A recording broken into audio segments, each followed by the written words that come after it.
Et ce fut une semaine de négociations et d'accords. Tout durant, McCarthy a tenté de convaincre un groupe de 20 républicains conservateurs de la ligne dure de voter pour lui. Il a offert à ce groupe des postes importants au sein de commissions influentes de la Chambre. Il leur a promis davantage de pouvoir pour proposer des changements au projet de loi sur les dépenses et il a dit qu'il autorisera les élections anticipées pour tenter de l'évincer. Si un membre seulement n'est pas satisfait de sa gestion du travail, tout cela renforce leur position et affaiblit sa propre position.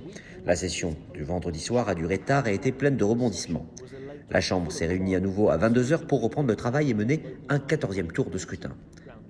McCarthy pensait alors qu'il allait l'emporter, mais ce rôle lui fut refusé par un seul vote, ce qui a entraîné des échanges virulents entre plusieurs membres du Congrès. La tension était palpable avec de nombreux jurons et un membre du Congrès s'est vu empêché d'aller vers un représentant de la droite dure.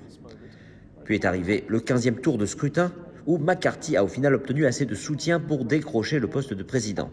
Nabokov tout du long a soutenu que ces 4 jours avaient été l'exemple même de la démocratie en action. Mais parfois obtenir des résultats est désorganisé. Mais les démocrates ont indiqué qu'il pourrait y avoir davantage de ce chaos au cours des 2 prochaines années, car les républicains détiennent la majorité à la Chambre des représentants. Ils ont déclaré qu'il y aurait davantage de dysfonctionnements et par conséquent peut-être moins de travail accompli, sauf si les projets de loi sont adoptés, ce qui serait le résultat de cette majorité républicaine.